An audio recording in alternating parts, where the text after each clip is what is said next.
yang kayak saya bilang tadi dari awal ya, ente tuh aneh. Jadi banyak orang yang kurang menerima, apa sih Sid ini kok kayak gini gitu.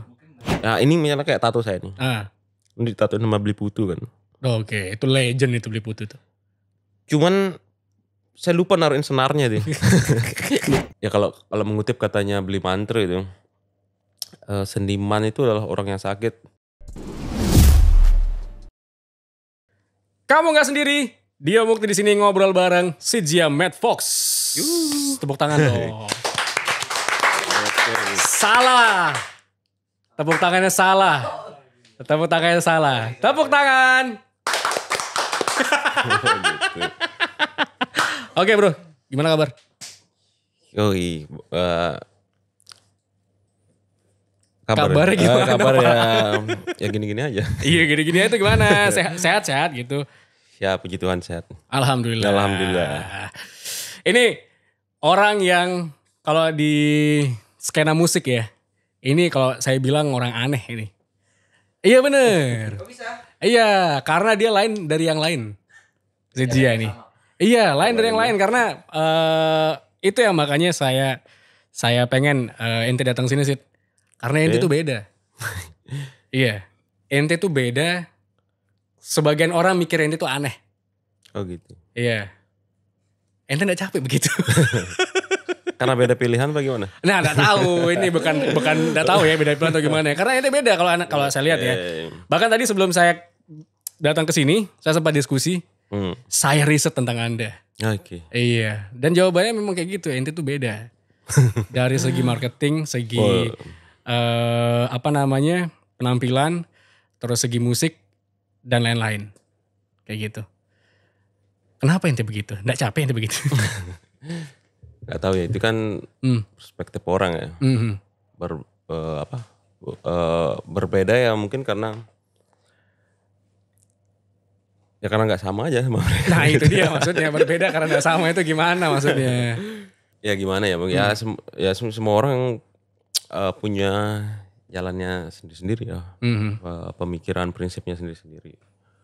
Ya pada dasarnya sebenarnya nggak di konsep ya. Kalau saya pribadi ya cuman ya udah ngelakuin sesuatu yang memang disukai aja gitu.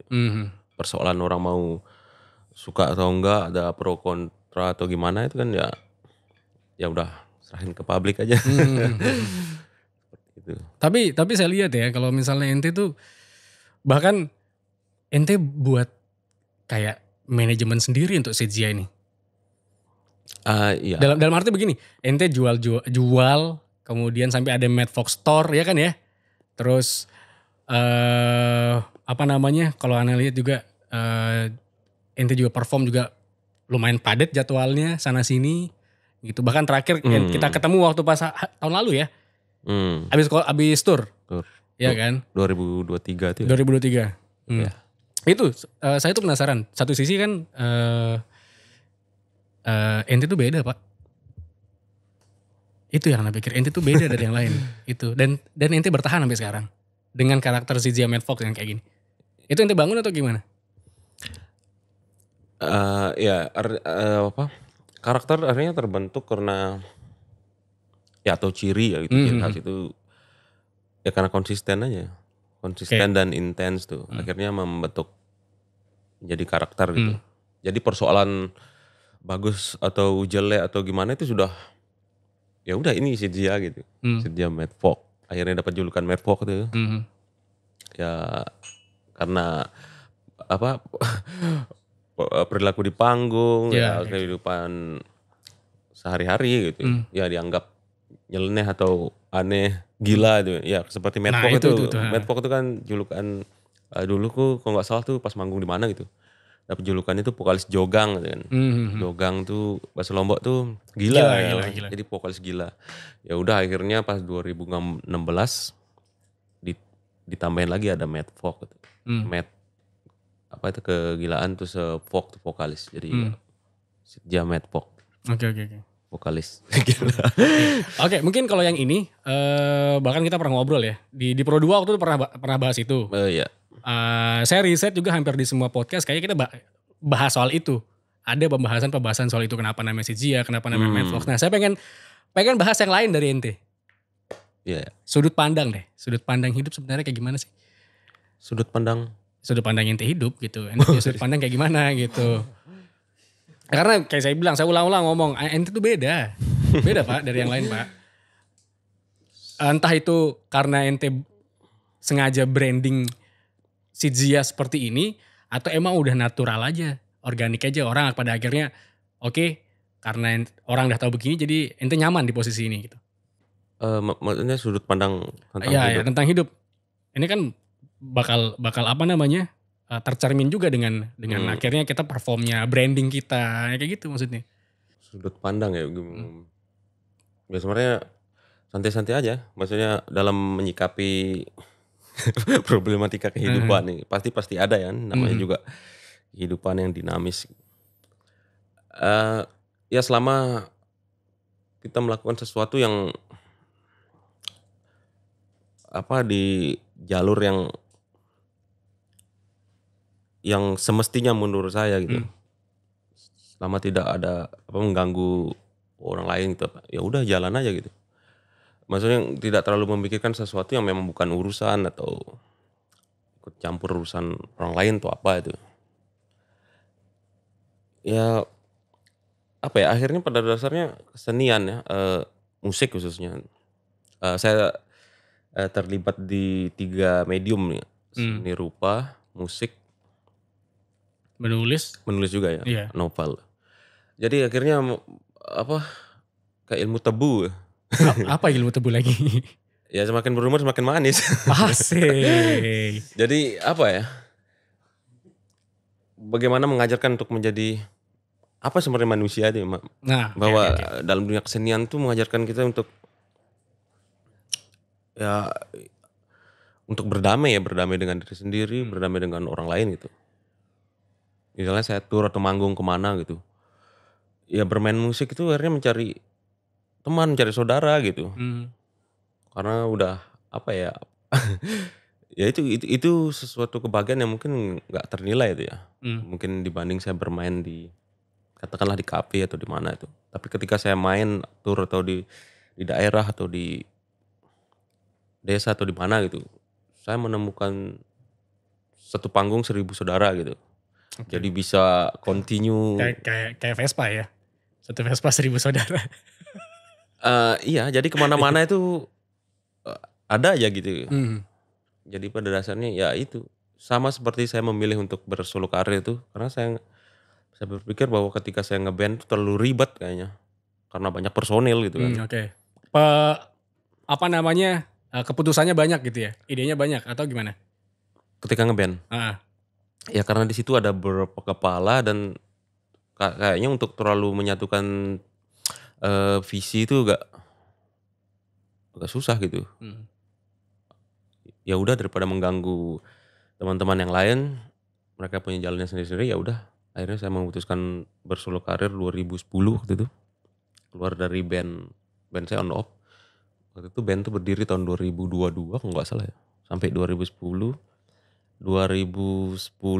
akhir atau awal tuh saya solo karir sampai 2011 itu. Nah, ketika saya solo karir itu lumayan itu manggungnya di TPRI ya. Itu banyak, akhirnya saya main jadi ngisi talk show gitu. Okay. Dan kemudian saya mengajak teman-teman yang band saya yang dulu itu On Off tuh untuk merasakan bagaimana euforia ketika saya akhirnya kita manggung dibayar. Waktu itu jadwalnya padat. Nah, setelah itu akhirnya saya bentuk lagi band di 2011 awal namanya Rebel Glad. Itu sampai 2016. Sampai 2017 lah. Sebenarnya katakanlah udah mati itu 2016, cuman arwah itu masih 2017 itu. Okay. Jadi masih ada manggung lagi 2 atau berapa itu. Dan setelah itu akhirnya saya berpikir, oh ya kalau nggak salah saya juga dikeluarin ya, walaupun saya pendirinya waktu itu. Di Rebel Glad itu saya dikeluarin. Ya udah, akhirnya ya udah saya fokus. Bener tadi dikeluarin. Iya, bener ya, oke. Akhirnya mereka jalan, tapi mereka kalau nggak jalan juga sih. Akhirnya saya fokus di 2016 itu sampai sekarang untuk sendiri untuk solo karir. Itu Itu tuh, itu. Ini solo karirnya si Zia ini kayaknya kalau saya lihat ya. Si Zia ini satu, dia pertama konsisten. Dua, dia apa namanya? Itu benar-benar satu, saya tuh penasaran, ini benar-benar memperhatikan branding berarti dong. Iya, pada konsistensi ente tuh kalau menurut Ana ya, itu luar biasa loh.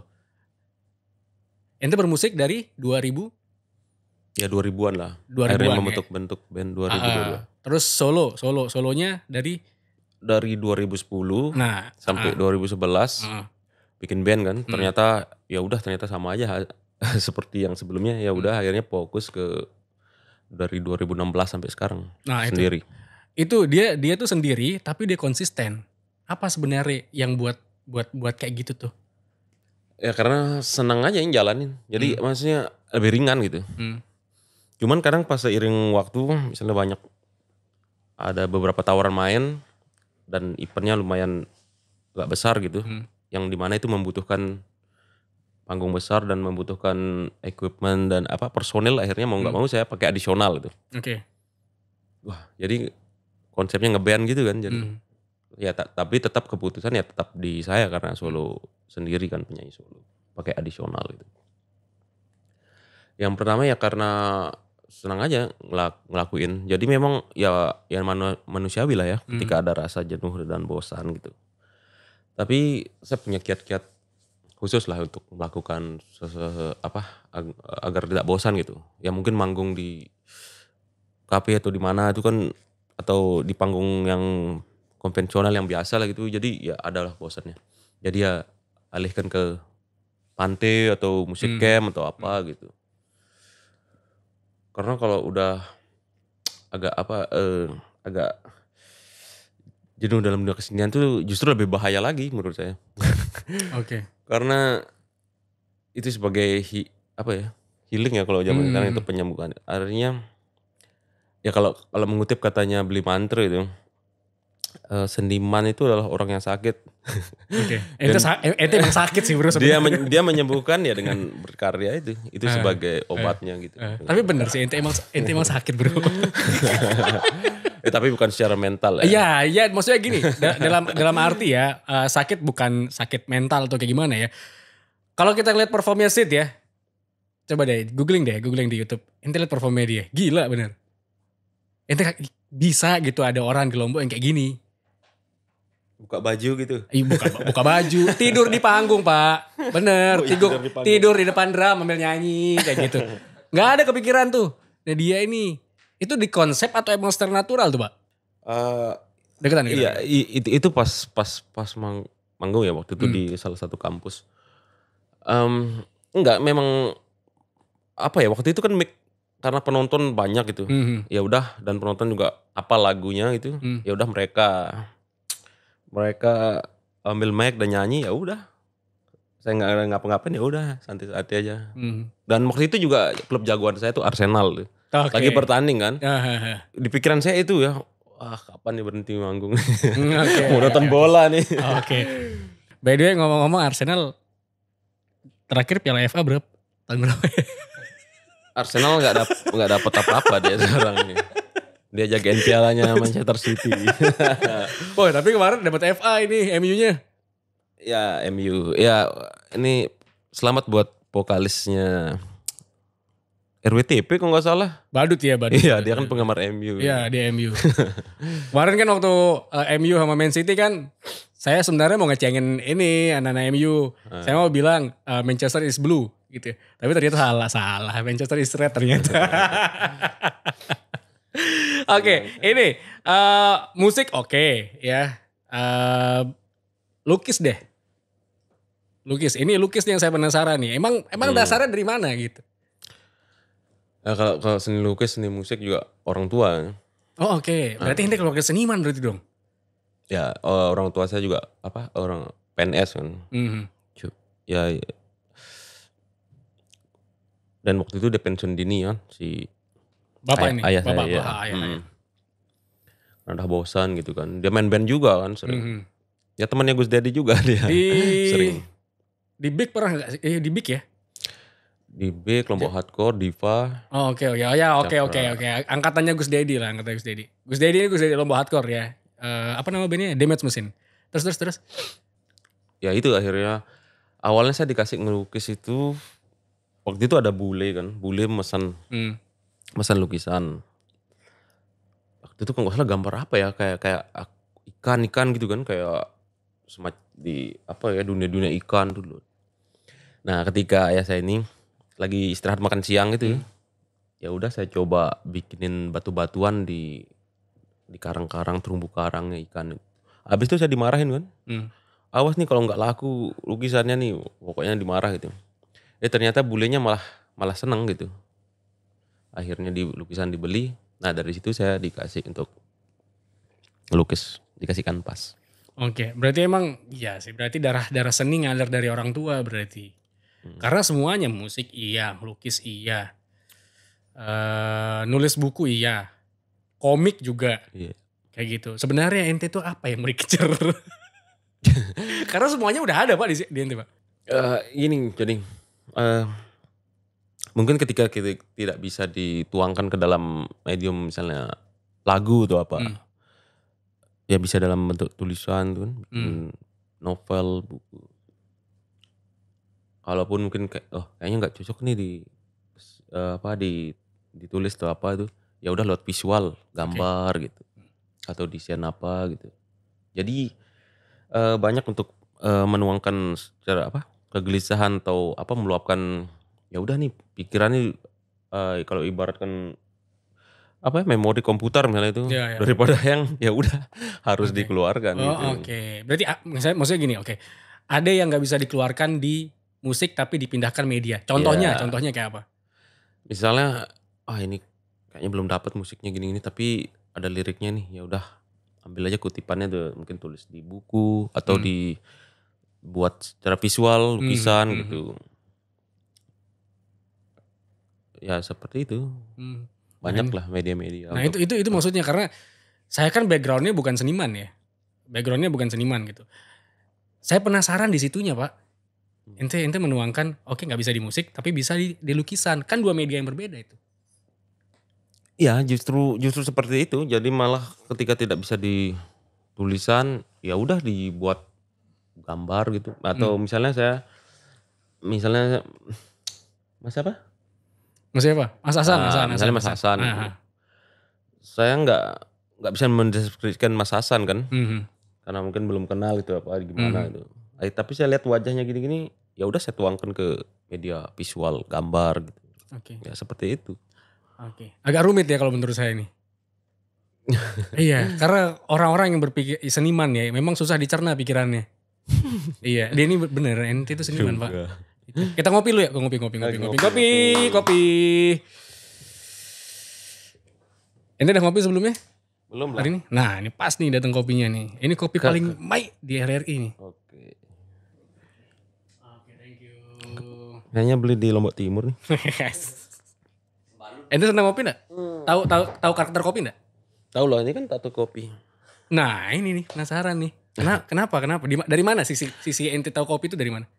Saya kan jual kopi. Beneran itu jual kopi? Iya. Kopi apa yang itu jual? Boleh sebutin brandnya enggak? Ya kopi lah. Oke, kopi. Dari mana kopinya? Kopi dari mana? Jadi itu waktu itu pas lagi di Bali waktu itu. 2014 di Singaraja kan. Nama daerahnya Tinggarsari waktu itu. Ya deket-deket Banyuatis lah. Bawa ke Lombok kan. Ya udah akhirnya di situ berpikir buat ini brand kopi. Karena waktu itu belum terlalu banyak kopi shop sih di Mataram waktu itu. Yang waktu itu eksis ya menurut saya itu. Selain kedai yang di jalan pendidikan dan di jalan belakang rumah sakit Risa itulah. Oh ya, oke. Dulu itu tempat kopi itu terbatas di sini, di Lombok. Beberapa itu jalan pendidikan itu, terus yang di belakang, iya benar. Terus. Nah itu akhirnya kenal ya udah bikin brand. Brand sendiri. Bikin brand sendiri. Oh waktu itu band saya Rebel Glad. Jadi ada edisi Rebel Glad. Jadi di cover bungkus kopinya itu foto personil itu sebagai merchandise. Merchandise ya. Nah, dan di Rebel Glad itu waktu itu saya punya band. Karena waktu itu kita kan band yang band swasta ya. Emang ada ya, band negeri ada band negeri. Band swasta deh bilang. Emang ada band negeri? Kayak sekolahan. Ya, ada lah band pemerintahan ada banyak. Oh, saya tahu ya. Iya, ada band pemerintah ya. Band plat merah kan ada kan. Oh iya. Kata orang sih. Iya. Tapi dari segi nama emang iya sih. terus. Iya, nah jadi di yang Rebel Glad itu bukan jual kopi aja tapi ada keripik waktu itu. Keripik, tela-tela ya waktu itu kan lagi ngetren. Oh iya tela-tela. Tela-tela terus donat. Jadi di donatnya itu toppingnya tuh ada logo band saya Rebel Glad. Serius? Iya. Serius. Ini yang saya penasaran sebenarnya sama si Zia ini. Dia membuat marketingnya sendiri.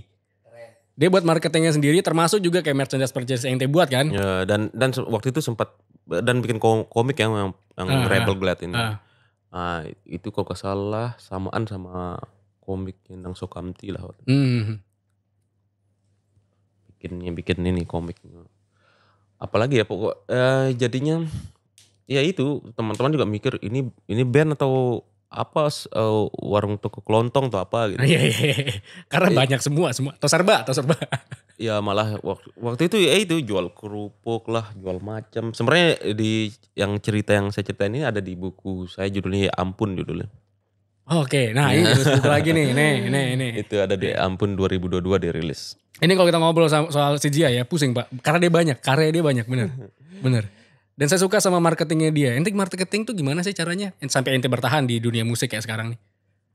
Satu ente punya merchandise ya. Satu promonya dia juga bagus gitu ya. Jadwal manggung juga ya kita bilang padet lah ya. Tapi ini sorry. Kalau misalnya kita dengar dari segi kualitas rekaman, segi sisi musikal ya. Jauh Pak. Jauh dari kata bener. Sorry langsung nih saya ngomong sama orang ini. Itu secara nggak langsung kan juga marketing. Nah ini ente sampai ngeliat sampai situ. Iyalah saya visioner. Karena kan kalau teman-teman yang lain mana mau dia memberikan karyanya yang mentah itu tapi dipublikasikan. Kalau saya memang sengaja buat yang mentah karena memang saya mengaku di beberapa interview atau apa itu memang karya saya itu kan versinya kan banyak versi live itu. Versi live. Ada yang direkam di studio cuman dia versi live. Kalau salah ya udah salah gitu. Jadi sebenarnya itu memang sengaja juga kan. Ya misalnya band The Beatles atau band zaman-zaman dulu kan musiknya. Jadi teman-teman itu mungkin merasa apa nih. Tapi mungkin lagi beberapa tahun akan mereka mungkin ya semacam menjadi bagian dari sejarah ya. Tahu karya-karya Sidja dari yang hasilnya begini sampai yang begini gitu. Dalam bentuk fisik. Ente mikirin sampai situ? Iya. Gila kan bener kan? Jadi iya bener kan? Jadi menurut saya bahwa karya itu sebenarnya nggak ada yang selesai gitu. Ya buktinya mau lagu Dewa atau apa akan terus di recycle, akan ada punya versi baru-baru gitu. Nah itu akhirnya kan terbentuk karakter ketika orang mendengar wah ini dia sih punya musik ini pasti gini-gini. Ya karena memang saya mengakui bahwa wah kebanyakan sih memang yang karya yang sekarang mini album ke-14 ya mini album saya. Itu pun mereka bertanya kenapa kok bikin mini-mini aja gitu kan. Iya karena kan lazimnya mungkin satu album isi 12 lagu lah kayak gitu. Ya namanya juga bergerak di dunia independen kan yang merdeka kan. Mau isinya 3 lagu atau berapa gitu ya bebas-bebas aja gitu. Dan akhirnya ketika 14 mini album. Jadi mereka kan orang juga kalau langsung ngeluarin album ya di era sekarang tuh paling yang didengar cuma beberapa gitu kan. Makanya kebanyakan orang mengeluarkan single gitu. Ya saya mengeluarkan mini album aja gitu. Kadang misalnya rekaman ya masih mentahnya ya mungkin demo atau apa itu. Ya udah saya rekam kadang pakai HP atau apa gitu. Terus habis itu saya cetak CD-nya cetak gini. ya jadi mini album gitu. Oke, bentar nih. Mini album yang ke-14 ini. Berarti memang udah 14 mini album yang dibuat. Ini kapan? 14 ini kapan? Dari 2016 sampai sekarang. Oke. Bentar lo ya, bentar. Kita ke mini album yang ke-14. Kapan itu rilisnya? Hari Selasa kemarin kan. Launchingnya itu. Mana HP saya? Vanilla itu. Hari Selasa kemarin. Selasa kemarin. Sekarang Selasa. Sekarang Selasa, Pak. Iya. Minggu lalu berarti. Minggu lalu. Sekarang hari Selasa. Kita syuting tanggal 28 Mei. Berarti minggu lalu berarti. Di 21 ya? 21 Mei. Oh, itu baru launching. Iya. Ada berapa lagu Di Warjack ada 4 lagu. Tapi saya nggak pakai instrumen gitar seperti biasanya. Cuman vokal minus one karena lagunya memang di konsep memang agak beda dari yang beberapa. Mana bukti fisiknya? Bukti fisiknya, kaset fisiknya maksudnya mana? Fisiknya aku nggak bawa nih. Oh, oke. Tapi searching aja kayaknya mungkin di YouTube ada. Di mana? Di YouTube ada kayaknya musiknya. Okay. Dan lagunya kalau di platform digital kayak di Spotify itu tanggal 7 sih kalau nggak salah dirilis. 7 Juni. 7 Juni. Kalau nggak salah. Oke, di platform digital ya. Oke. Di YouTube ada nggak? Kalau di YouTube sekarang ada. Karena CD-nya udah lumayan laku jadi saya langsung cari bener. Ini makanya nih 14 album loh. Mini album 14 mini album. DIY dong. Ada 4, ada 5, ada 3. DIY kan? Iya. Dan ya itu maksudnya. Ini kan saya bilang bener gila kan ini. Terus. Saya sambil nyari. Iya sebenarnya juga beberapa musik yang ada di semua mini album itu juga saya nggak terlalu banyak terlibat untuk dalam bermainnya ya, kebanyakan teman-teman juga yang ngisi gitu. Okay. Kadang ya juga nggak sesuai dengan selera saya gitu. Loh, itu gimana ceritanya itu? Iya, jadi ya udah teman-teman akhirnya yang bebas berekspresi, mereka malah ketagihan. Ya udah, saya yang jadi arranger gitu. Ada additional yang bantu, ada yang teman-teman yang arranger, operatornya ya udah gitu. Oke, ini yang mana nih? Di Madfox TV. Bukan? Ada ya? Ya coba cari. Ini 14 album, 14 mini album ya.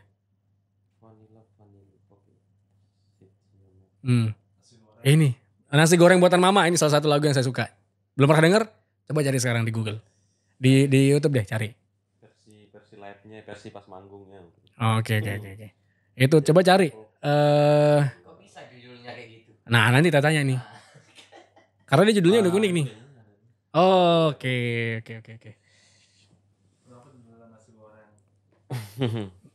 Oh itu, jawab ya? Jawab dia tanya, kenapa judulnya nasi goreng? Ditanya, jawab ya dia bilang. Ini ada di buku saya, ampun ya. Nah ketika saya ngomong seperti ini juga itu bagian dari promosi supaya dibeli bukunya.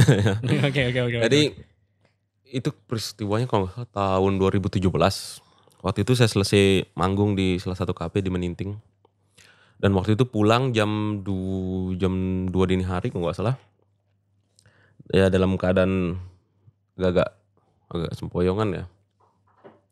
Terus kan lapar nih, pengen makan nasi goreng kan. Ternyata warungnya pada nutup semua banyak. Ya udah akhirnya ke toko-toko yang 24 jam itu kan. Oke. Yang selalu bersebelahan itu. Nggak tahu dia itu temenan atau musuhan sebenarnya. Sebelahan mulu. Bener. Terus. Akhirnya udah dalam keadaan gini. Ambil aja kan, aku lihat goreng tulisannya. Ya udah ambil. Pas sampai rumah tuh masa. Kok masih agak asin gitu kan. Ya udah ambil lagi nasi. Sampai tengah Magic Gear nih. Yeah. Kok asin ya gini, enggak seperti biasa kan. Biasanya kan ada takarannya udah taruh satu udah. Ya udah lepas. Akhirnya besok paginya kan diomelin, masa apa gini. Nasi goreng gini. Dilihat-lihat. Coba lihat tuh kemasannya, bungkusnya. Ternyata tuh bumbu ungkep rendang. Kalau nggak salah.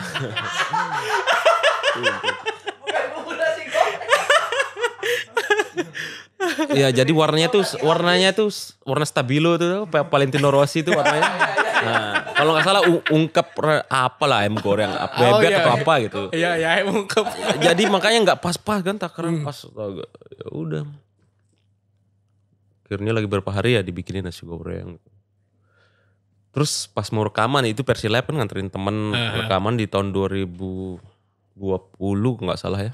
Beberapa minggu sebelum pemerintah ngumumin COVID. Udah rekaman. Nyanyi aja tiba-tiba dapat inget lagi cerita tentang kisah itu. Versi live-nya ada yang versi live yang akustik.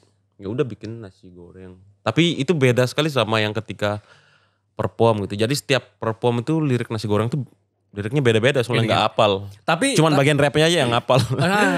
Tapi uniknya banyak penonton yang singelong di situ. Saya yakin banyak yang request lagu gitu. Iya pasti itu. Yang sebenarnya kan lagu yang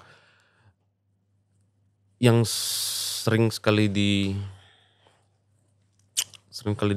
request itu sebenarnya judulnya yang lagu yang satu itu ya. Yang 2020. Itu sebenarnya 2018 lagu tuh versi akustik live akustik. Akhirnya 2020 ada yang cover kan lagu itu. Terus akhirnya banyak yang cover nih semua temen-temen. Ada mungkin berapa puluh orang itu yang cover tuh. Akhirnya ada direkam lagu itu. Kolaborasi sama teman-teman musisi juga.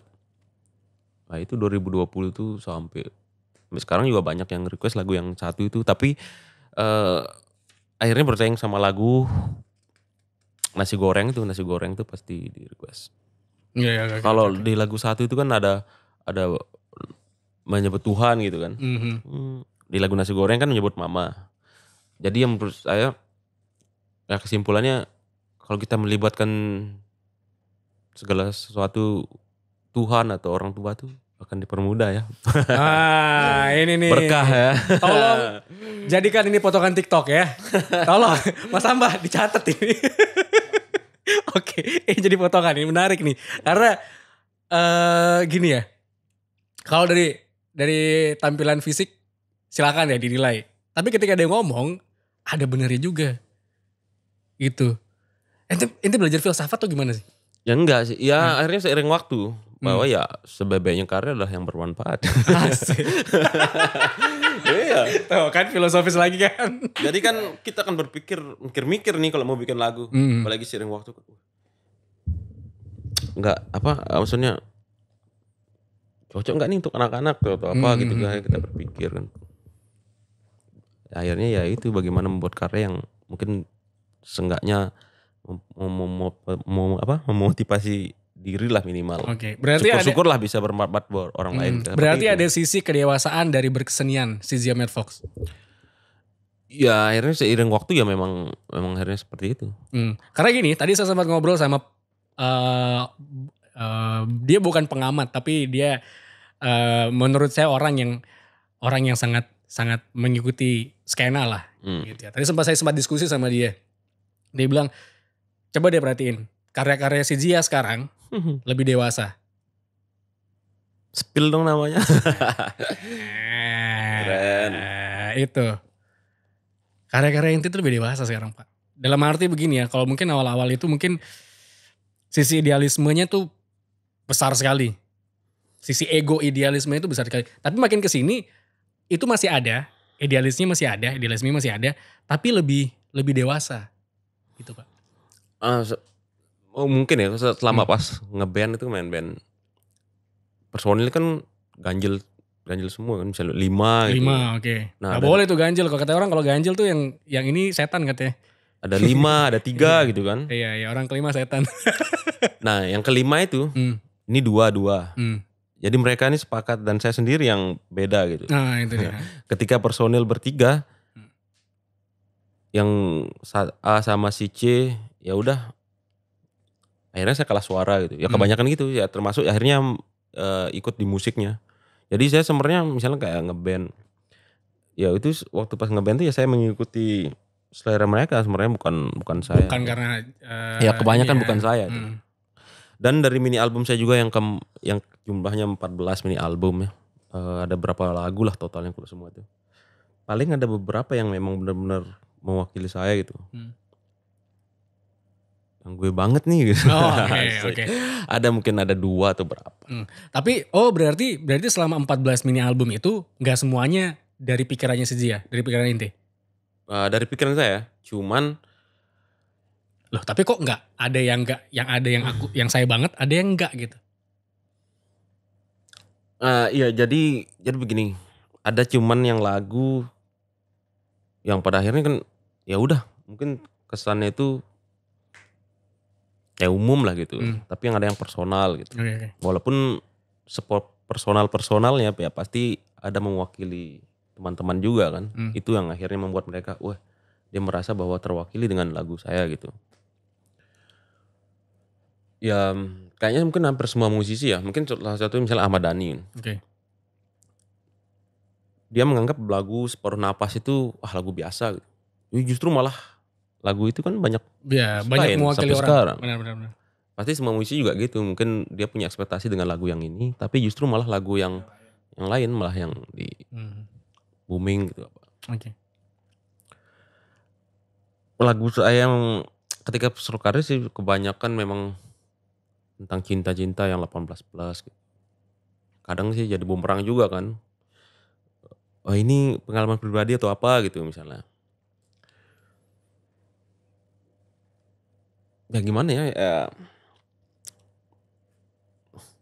ya saya bilang iya gitu. Kalaupun juga enggak apa-apa kan. Ya namanya sebenarnya karya tuh ya bebas-bebas aja orang mau menilai. Menafsirkannya seperti Iya, apa ya. apapun Oke, gitu. oke. Seperti itu. Luar biasa, tepuk tangan lo. Jarang di podcast lain dia ngomong kayak gini soalnya.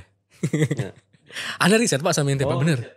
Iya, ada riset bener. Sebenarnya kan jawaban yang oke itu tergantung pertanyaan yang oke juga. Paket seniman, jurnalis, terus musisi, Ah. terus apa aja pelukis. Dia kalau jurnalis sebenarnya bukan ke jurnalis sebenarnya ya. Nulis bukan. Penulis dia nggak jurnalis. Kalau jurnalis kan kalau jurnalis kan lebih ke informasi kan, tapi dia menulis kayak novel kayak gitu. Karya seniman sebenarnya si Zia.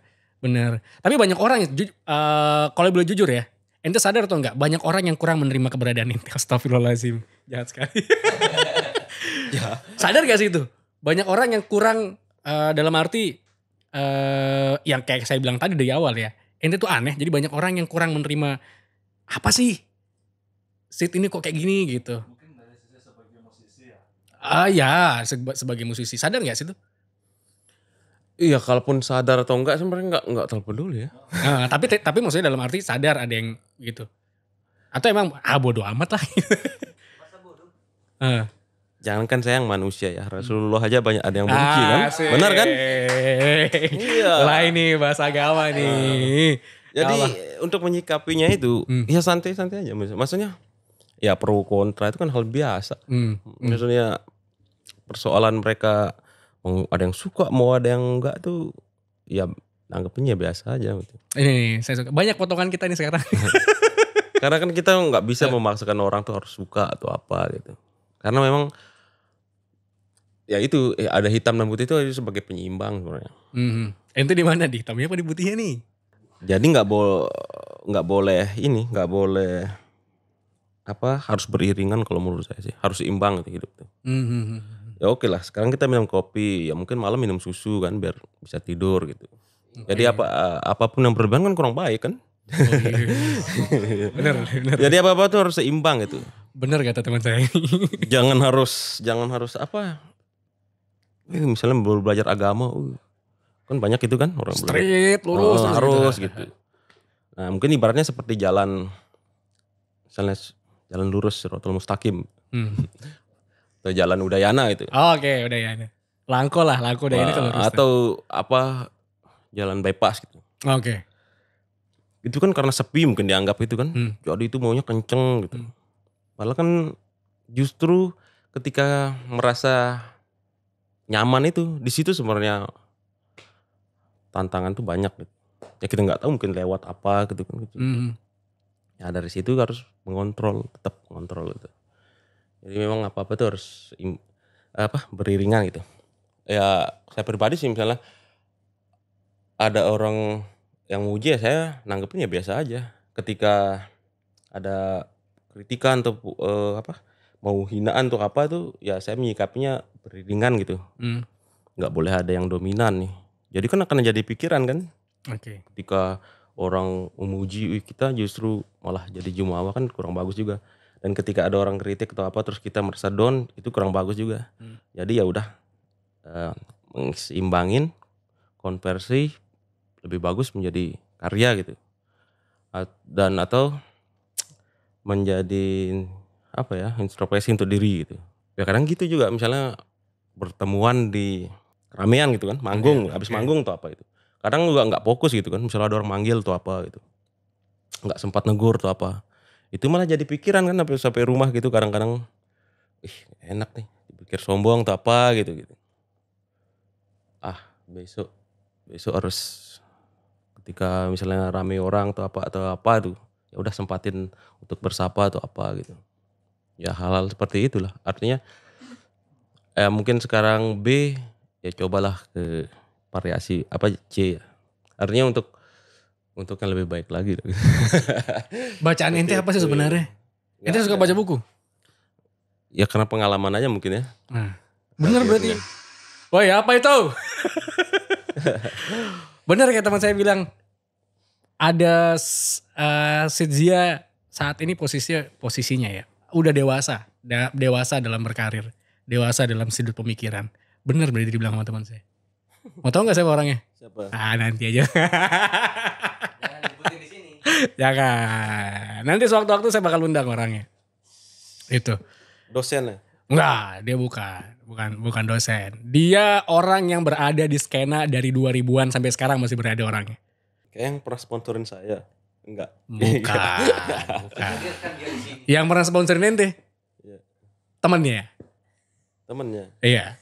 Dia sampai sekarang tuh masih ada di skena ini masih ada. Dan dia sangat memperhatikan setiap orang yang berada di lingkungan-lingkungan itu. Dalam arti dia punya sudut pandang yang beda. Gitu. Ada yang sudut pandangnya paradoks gitu ya. Ada yang sudut pandangnya paradoks, ada sudut pandangnya masih dalam satu kotak. Nah dia tuh sudut pandangnya tuh di luar dari kotak itu. Melihat segala sesuatu tuh dari sisi yang berbeda. Makanya dia bilang ketika orang bilang ente itu aneh gitu ya. Dia bilang ente itu unik. Kalau mau dibilang ente itu, ini anak kutip ya. Dia bilang tuh gini, pang sesungguhnya tuh ada di Zitzia. Setuju enggak dengan filosofi ente itu? Dengan kata temenan ini. Pang sesungguhnya tuh ada di Zitzia. Malah penasaran siapa ya? Mas Alta. Gak usah di ini ya. Ente baca sendiri nih. Siapa orangnya? Ini. Yang ditanda kurung. Udah ente baca orangnya. Personilnya ya.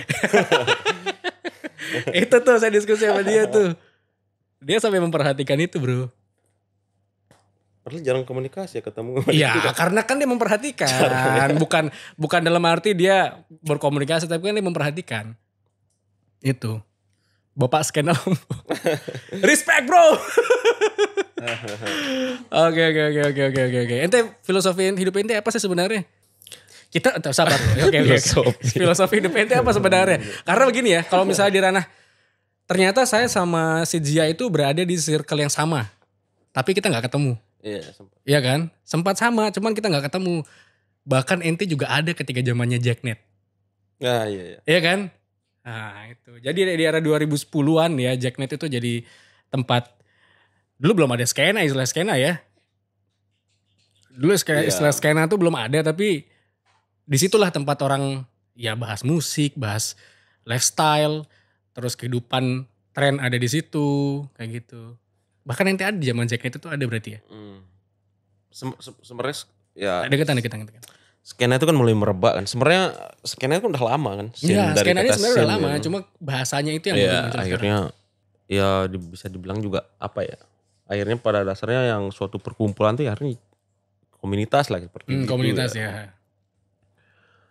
Ada ya, cuman kita belum terlalu kenal ya. Kita sering kita sering bersinggungan ternyata. Kita berada di satu tempat yang sama, cuma kita saling bersinggungan. Ya Mataram kan iya segitu. Iya segitu-gitu aja kalau Mataram. Itu. Berarti sebenarnya pergerakan inti itu udah lama sebenarnya. Dan bahkan saya baru tahu ternyata teman saya bilang kayak gitu.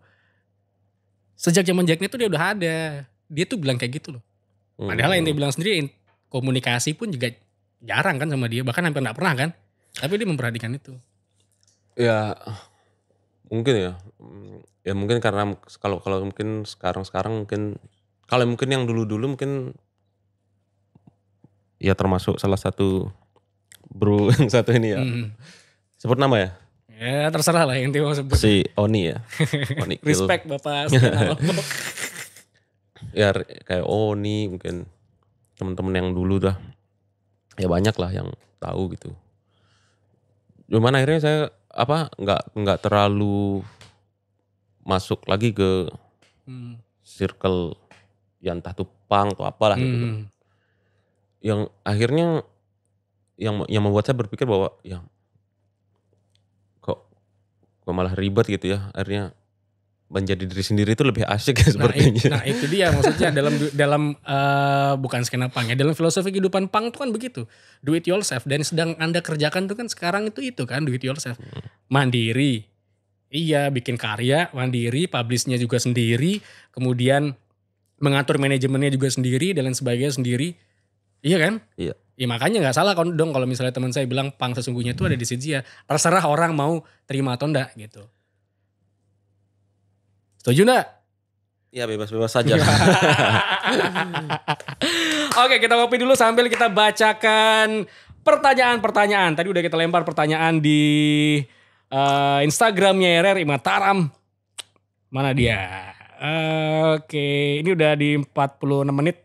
Panjang kita ngobrolnya ternyata. Udah, itu jangan kepikiran bro. Tenang aja bro. Oke, pertanyaan nih. Kemarin tadi kita sempat tanya. Kita bakal podcast bareng si Jian Madfox. Titip pertanyaan yuk. Nah, ini ada yang tanya nih. Bangun. Fokus Bang Sijia. Ente bangunnya jam berapa biasanya? Yang nanya siapa? Enggak, ini di sini tuh. Nah. Tanya. Enggak ada di sini, enggak ada sebut pertanyaannya gitu. Orangnya siapa tuh? Editor Zoom. Kemarin editor kita berhasil nge-zoom tuh. Oh gitu. Oke, ini skip aja dah ya. Oke, ini Mas, gimana cara Mas Sijia, tuh kan, gimana cara Mas Sijia memandang hidup? Kayaknya slogati sih deh Mas. Nih pertanyaannya. Cara memandang hidup. Iya, gimana cara Sida memandang hidup? Kayaknya slogati sih deh Mas. Ya semua orang pasti punya persoalan ya. Entah itu dia mencari atau memang itu sebagai ujiannya juga dia kan. Ya menanggapinya harus ini berpikir jenis santai. Ya udah ngopi dulu ngerokok gitu kan. Walaupun pikiran tuh perang ya bertaut atau apa itu. Ya memang harus kepala dingin gitu. Kalau nggak itu kan nggak bisa berpikir gitu. Oke. Ya karena pasti segala sesuatunya itu ada jalan keluarnya itu. Ya kita masuk ke sini pasti kan pintunya itu. Ya pasti ada lah itu. Ya tetap aja akan berpikir bahwa segala sesuatunya ada lah. Dunia nih man. Itu misalnya. Dunia sementara. Pada dasarnya kan komunikasi aja sebenarnya. Ya misalnya si A punya masalah sama si B. Dikejar-kejar debt collector atau apa gitu. Ya udah tinggal komunikasi. Ya saya misalnya dulu dikejar debt collector gitu kan. Dibahas ya. Jadi lagu terus ya? Oh, Dibahas bahas gak apa-apa. Nah itu belum ada, sebenarnya nggak dikejar sih. Itu waktu itu belum ada platform digital yang gratis mungkin ya. Belum ada agregator seperti sekarang ini. Di NTB waktu itu. Saya berpikir bagaimana caranya ada di Apple Music waktu itu. Kalau nggak salah Spotify belum, kalau nggak salah belum ada. Ya udah akhirnya harus pakai kartu kredit nih. Udah ngajuin kartu kredit, akhirnya di ACC. Ya waktu itu kan Glamrock ya. Iya. Wah, jadi party atau apa ya pokoknya. Sangat-sangat rock and roll lah kehidupan Anda dulu. Waktu itu saya kerja di perusahaan waktu itu. Kerja di perusahaan, habis itu berhenti oleng, keuangan kolaps lah ya. melarat, bangkrut. Akhirnya ditelepon gini. Oh, agak serem nih suaranya kan. Oh ya udah, tunggu di rumah. Pas sampai rumah Malah yang dibahas lukisan atau apa. Oke. Ya nggak tahu ya mungkin karena baru bangun buka baju Tatoan gitu. semua. Akhirnya mereka, oh iya Pak, berapa gini-gini lukisan dibahas. Akhirnya nggak ada. Ya akhirnya komunikasi aja, ngobrol. Oke. Jadi usahain duduknya tuh sebelah kanan gitu. Kalau nggak salah sih. Ini berarti. Interpreter kita ada sebelah kanan. Kan alasannya. Jadi dia nurut. Oh. Nggak sih gitu sih katanya. Tapi ya tergantung. Mungkin dia lihat wajahnya, oh enggak. Anda memang tampilan itu udah serem, Mbak. Enggak serap sih. Cuman ya. Oke, pertanyaan berikutnya di sini. Mana tadi? Kak Sid selalu nyentrik. Kak Sid selalu nyentrik ya. Ada nggak hal yang takut untuk Sidzia lakukan? Banyak sih. Apa?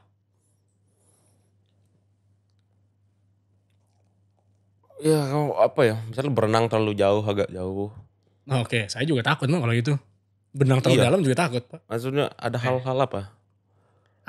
Ada nggak hal yang ditakutin gitu? Itu. Waktu itu saya launching 2023 tuh. Mhm.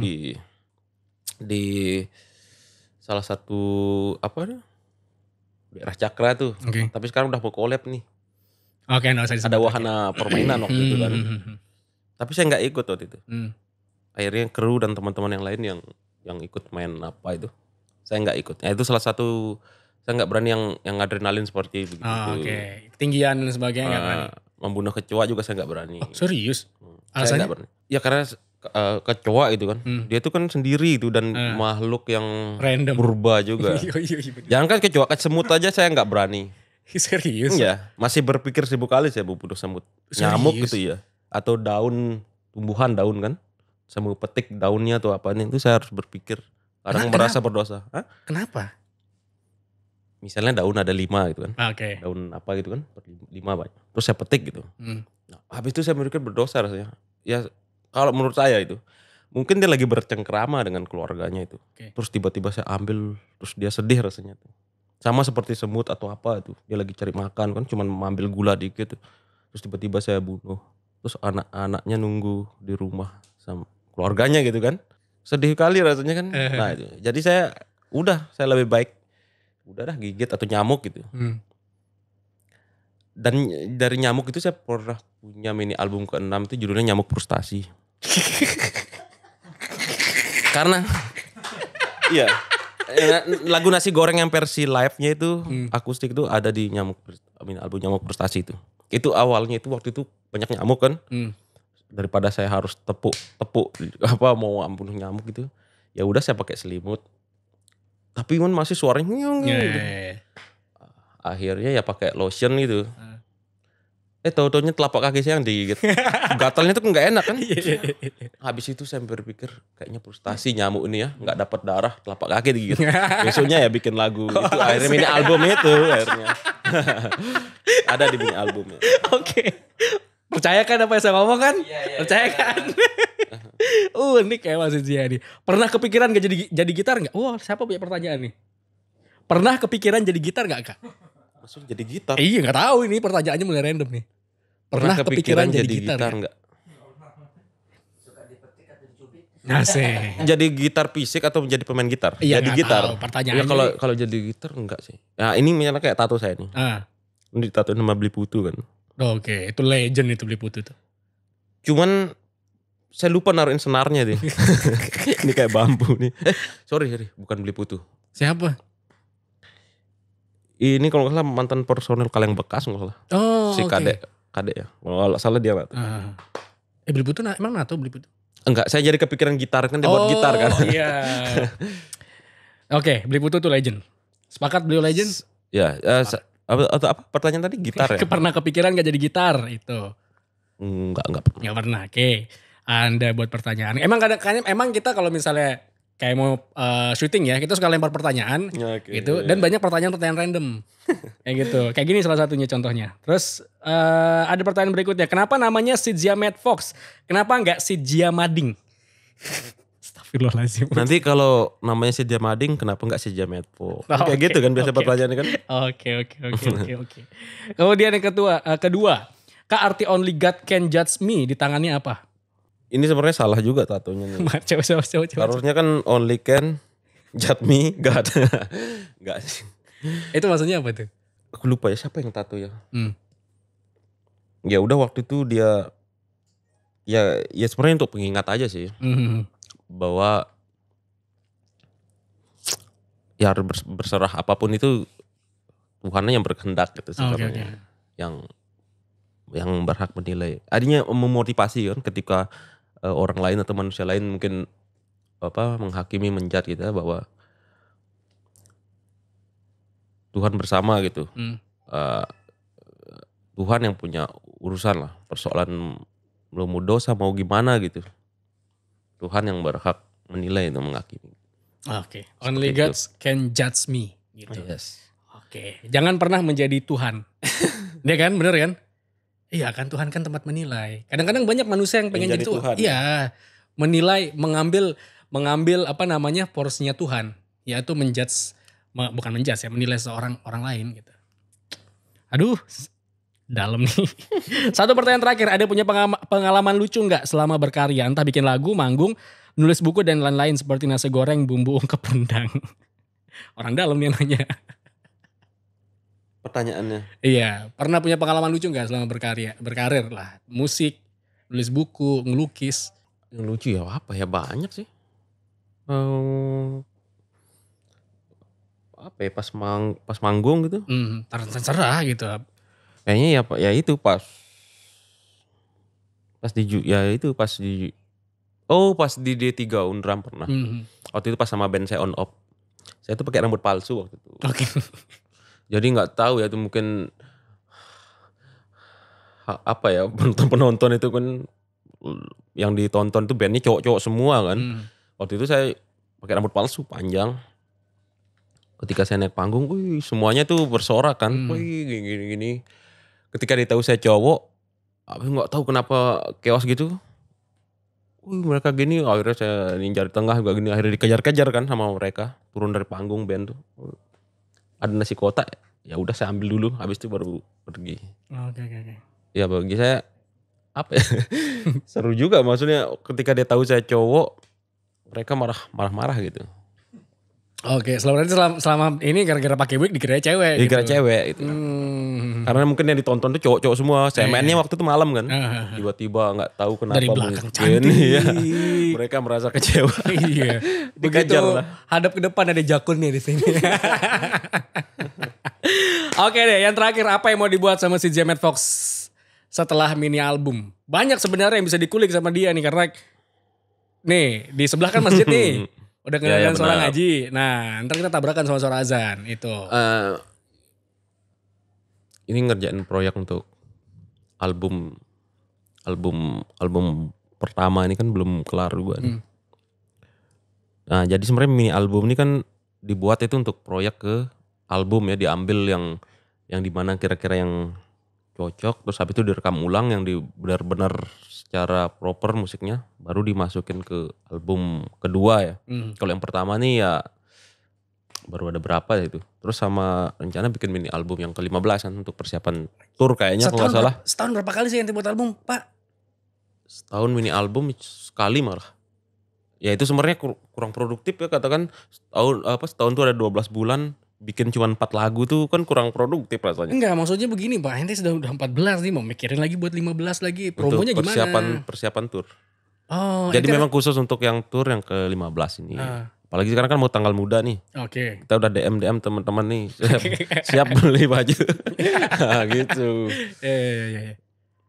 Jadi udah dipikir mini albumnya harganya, mini album yang Vanilla ini 10.000 rupiah. 4 lagu itu. Targetnya 500 orang yang beli. 15. Ente fisiknya pakai apa? Pakai CD? 10.000. CD. CD pakai CD. Oke. Itu 10.000. Targetnya 500 keping lah ya berarti. Keping. Biar dapat double platinum. Namanya dicatat kan siapa yang beli gitu. Iya. Terus untuk yang waktu dekat ini ya bulan Juni ini pameran bersama. Lukisan. Di apa nama kafenya? Inisial depan. Oke.